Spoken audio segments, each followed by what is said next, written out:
네, 한약 품질평가학 그 세 번째 시간입니다. 오늘 말씀드린 내용은 초본류 한약재 감별에 필요한 그 용어를 설명을 드리겠습니다.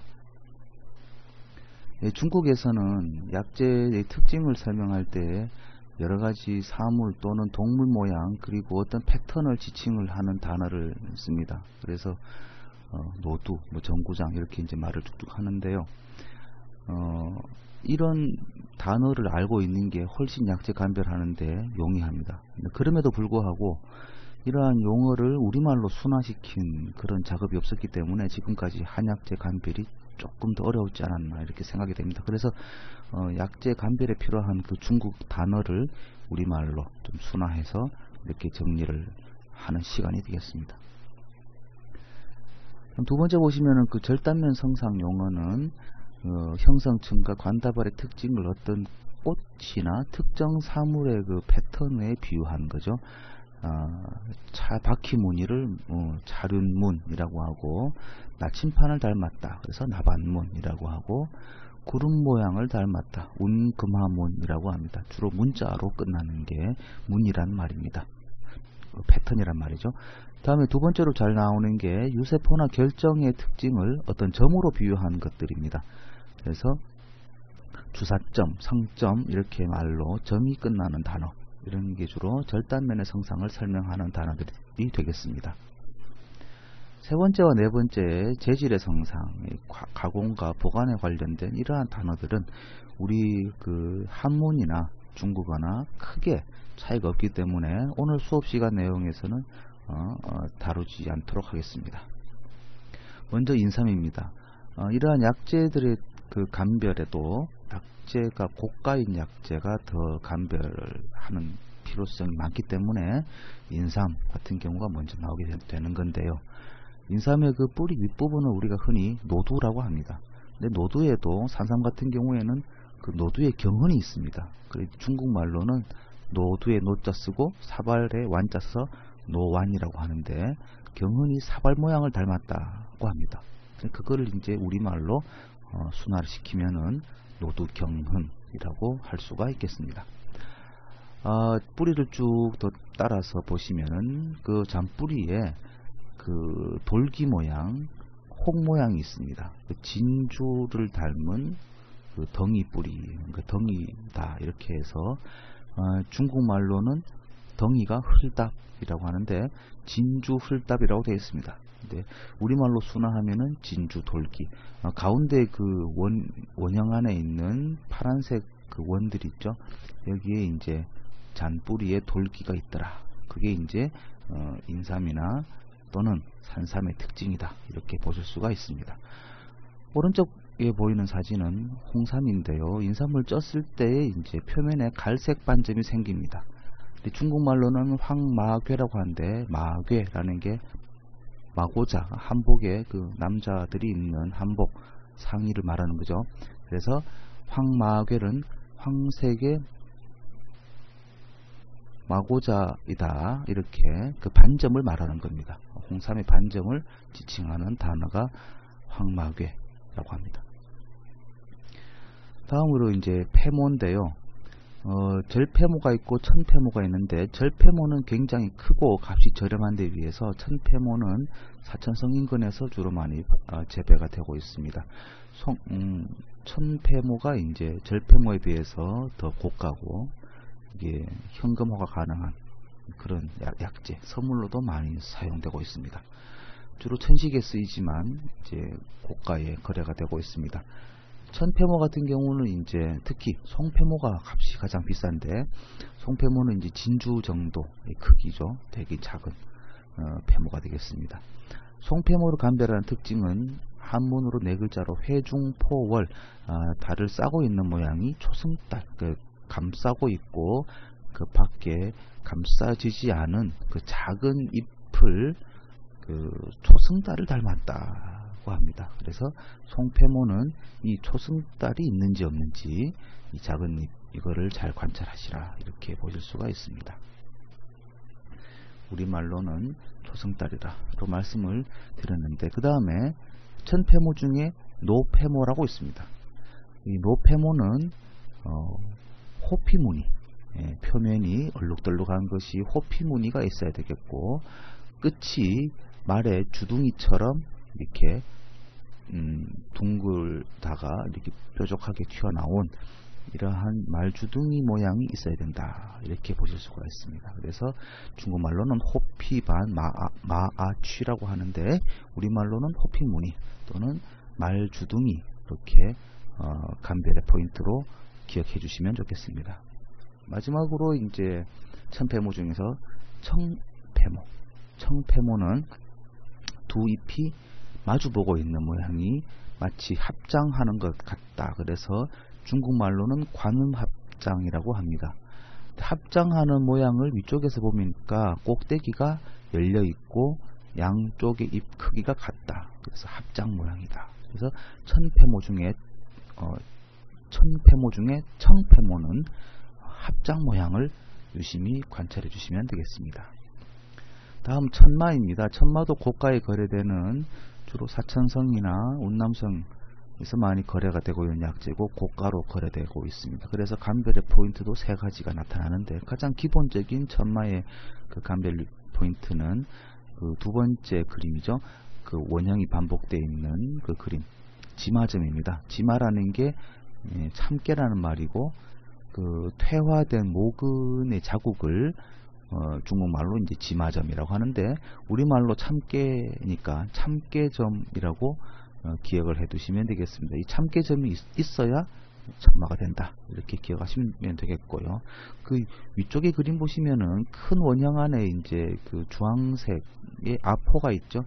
이걸 보고 이제 앵무새 부리를 닮았다, 그래서 앵가취라고 하는데, 우리말로 앵무새 부리 모양이다, 이렇게 기억하시면 되겠습니다. 이 앵무새 부리 모양이 있으면은 천마인지 아닌지 그 감별하는 것도 중요하지만은, 천마 중에서도 겨울에 캔 천마, 동마가 춘마, 봄에 캔 춘마보다 그 천마보다 훨씬 더 실하기 때문에 고가의 거래가 됩니다. 그래서 이 아포가 있으면은 좋은 약재다, 좋은 천마다, 이렇게 감별을 할 수가 있겠습니다.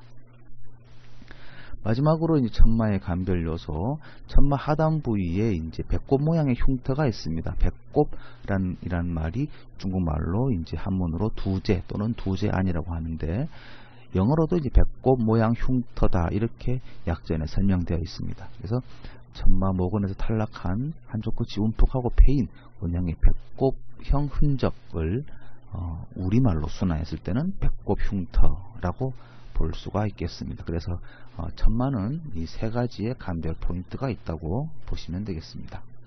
다음에 부자 초천호에서 대표적으로 볼 수 있는 특징입니다. 초 표면에 그 못처럼 그 못이 직각으로 돌출된 모양, 이런 게 정각이라고 되어 있습니다.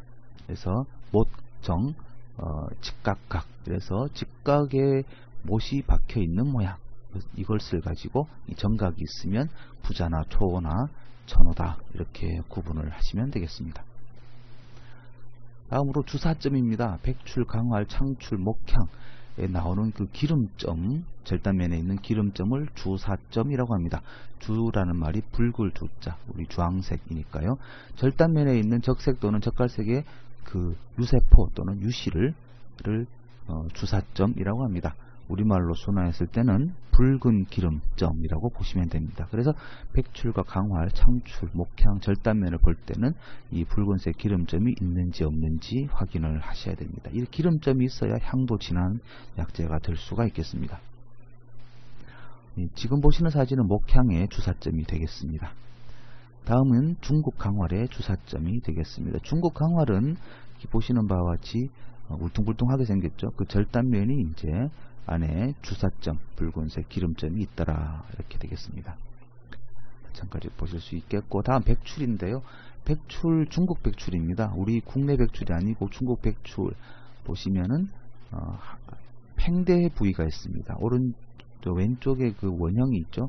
혹같이 그 나온 부분이 오른쪽 그 동그라미 보시면은 여의라고 되어 있습니다. 여의가 이제 법회 때 법사가 이제 손에 들고 이렇게 설명을 할 때 쓰는 그 불교 도구인데요.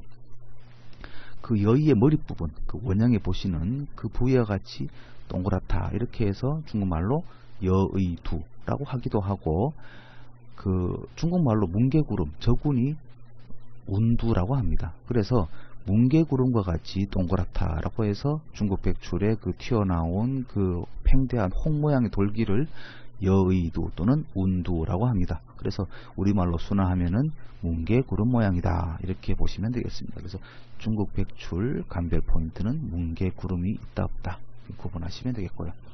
다음에 중국 백출 절단 부위나 이런 데 보시면은 정단에 남아있는 지상부의 잔경이 학의 다리와 닮았다. 그래서 학퇴 또는 학정이라고 합니다.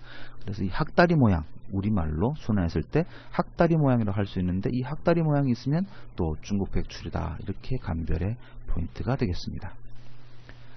중국 창출의 절단면인데요, 마치 그 결정이, 이제 보이시는 흰색 결정이 이제 흰색의 침상 결정인데요, 이제 창출의 주성분이 되겠습니다. 그래서 이게 공기 중에 노출이 오래될 경우 이게 결정이 표면에 보이게 되는 그런 모습이 마치 그 서리가 내리는 모양과 닮았다. 그래서 서리가 생기다, 기라는 말이 생기다 이런 말이고, 상이라는 말이 서리라는 말이니까 기상이라는 말은 서리가 생긴 모양, 이렇게 보실 수가 있겠습니다. 중국 창출, 한문으로 모창출이라고 하는데, 중국 창출의 절단면의 특징, 기상, 흰색 결정이 보인다, 이렇게 보시면 되겠습니다. 다음 황년인데요, 황년에 이제 그 근경에 광택이 있는 마디 사이 부분에 그 다리 모양, 다리, 그러니까 사람이 다리가 아니고 교각이죠. 그래서 우리말로 교각 모양이 있으면 황년이다, 이렇게 감별의 포인트가 되겠습니다. 다음에 당삼의 포인트인데요, 당삼의 그 상단부에 있는 근두부에 있는 그 경흔들이 사자 모양, 사자의 머리를 닮았다, 이렇게 해서 사자반두, 중국말로는 사자반두라고 하는데, 우리말로 순화했을 때 사자머리 모양이다, 이렇게 보시면 되겠습니다. 그래서 사자머리 모양이 있으면 당삼이다 라고 기억을 하시면 되겠습니다. 다음 백지인데요, 백지의 그 피공 모양이 가로 방향으로 돌출되어 있습니다. 그래도 돌출된 모양이 마치 피부에 있는 여드름을 닮았다. 그래서 여드름이 중국말로 흘답이라고 하는데, 중국말로는 흘답정이라 하는데, 우리말로는 여드름 돌기라고 순화해서 기억을 하시면 되겠습니다. 그래서 이 가로로 난 이렇게 돌기가 있으면은 이게 백지구나, 이렇게 보시면 되겠습니다. 다음 방풍인데요, 방풍, 중국 방풍입니다. 중국 방풍도 이제 가짜가 굉장히 많은데요, 상단 부위에 있는 그 엽병 장기가 빗자루 모양을 닮았다. 그래서 추파, 빗자루 추파, 보시는 사진과 같이 빗자루 모양을 닮았다. 그래서 추파두라고 하고, 그 바로 밑에 그 가로 무늬가 이제 마치 우리 지렁이의 그 마디를 닮았다. 그래서 구인두라고 합니다.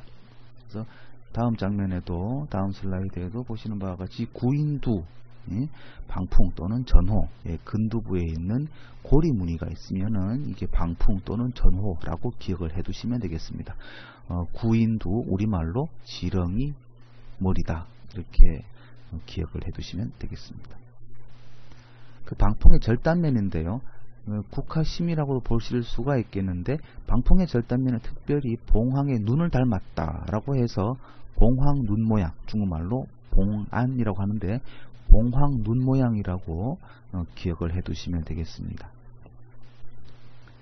하수원인데요, 적하수원은 겉표면이 이제 고구마를 닮았습니다. 절단 부위에는 이형 복합 관다발이 구름 모양의 꽃무늬가 반복적으로 보인다, 이렇게 되어 있는데요, 그것을 중국말로 금문, 그것의 영어 표현이 비단무늬다. 그래서 꽃구름 무늬라고도 할 수도 있겠는데, 우리말로 순화했을 때 비단무늬다. 그래서 비단무늬가 있으면은 이게 적하수호다, 이렇게 보시면 되겠습니다. 국화심입니다. 감초, 작약, 방풍, 길경 또는 그 환기의 절단면에 근경 횡단면 가운데죠, 가운데 중심 부위에 있는 유관속과 수산의 방사산 배열이 마치 국화 꽃잎을 닮았다, 이렇게 해서 우리말로 순화했을 때는 국화꽃술 모양 또는 국화꽃 모양 이렇게 보실 수가 있습니다. 감초, 작약, 방풍, 길경의 그 특징이라고 보실 수가 있겠습니다. 굉장히 반복적으로 많이 나오는데요. 특히 그 중에서도 길경의 절단면은 금색의 그 가운데가 이제 금색이죠. 옥색 난간을 둘러싼 모양이다. 그래서 금정옥난이라고 되어 있는데 우리말로는 이제 금색인데 물가에 그 물을 뜨는 그 난간을 닮았다라고 이렇게 보실 수가 있습니다. 그 절단면에 아주 금색이 선명한 것을 우리가 확인하실 수가 있습니다. 37인데요. 37을 이제 중국에서 인삼보다 많이 쓰이는 이렇게 주로 지혈제로 많이 쓰이는데 사자성어로 이제 동피, 철골, 사자두 이렇게 말하는데요. 동피라는 말은 이제 색상을 말하는 겁니다. 그 청동색을 의미하고 철골이라는 말은 이제 경도, 딱딱하기를 말하는 건데 그 색깔은 청동색을 띠고 있으며 경도는 딱딱하다. 그래서 37은 동피, 철골 이렇게 중국에서는 기억을 하고 있습니다. 다음으로 상육의 절단면인데요. 지금부터는 절단면의 특징을 설명을 하겠습니다. 상육은 자리공을 약재로 쓰는데요. 상육의 절단면은 갈근의 절단면과 유사합니다. 그런데 갈근은 평평한 데 비해서 상육은 목부가 융기되어서 여러 개의 동심성의 환을 나타냅니다. 무슨 말이고 하니까 입체감이 있습니다. 그 융기가 된 입체감이 있습니다. 그 모양이 마치 중국식 나침반과 닮았다. 이 보시는 사진과 같이 나침반과 닮았다. 그래서 나반문, 나침반 무늬 이렇게 순화해서 설명할 수가 있겠습니다. 그래서 상육은 나침반과 같이 이렇게 반복적인 동심성의 환이 있으며 그게 입체감이 있더라. 이렇게 기억해 두시면 되겠고요. 방귀과 식물의 그 절단면을 보시면 광방귀, 특히 광방귀, 우리가 지금 약재로 사용할 수 없는 광방귀는 절단면이 마치 수레바퀴 무늬를 닮았다. 그래서 차륜문이라고 합니다. 우리말로 순화시켰을 때 바퀴무늬 이렇게 보시면 되겠습니다. 같은 이제 방귀과의 식물들이 또 청풍 등에서도 역시 차륜문이 나타나는 것을 확인할 수가 있습니다. 그리고 이제 대황인데요. 대황에는 수부에 그 다양하게 생긴 그 복합 관다발 모양들이 있는데 이것을 별점, 중국말로 성점이라고 합니다. 중국 약전에 근경에 성점이 원형으로 배열되어 있거나 산재되어 있다. 이렇게 나와 있는데 그 별점, 이것이 이제 중국 대왕의 특징이라고 보실 수가 있겠습니다. 지금과 같이 지금 설명드린 내용은 이 사진은 왼쪽에 보는 그 책 표지에서도 확인하는 바와 같이 중국 약재 감정 도전이라는 중약재 감정 도전이라는 책에서 이제 인용을 해왔고요. 여기에서 그 텍스트는 초본류 한약재 감별을 위한 용어의 비교 연구라는 이제 대한본초학회지에 나오는 논문을 참고해서 우리말로 순화시켜서 설명을 드렸습니다. 오늘 이제 배운 내용들을 참고하셔가지고 앞으로 그 한약재 감정, 품질 평가하는데 꼭 이 용어를 암기를 하셔서 약재 감정에 귀중한 포인트가 됐으면 좋겠습니다.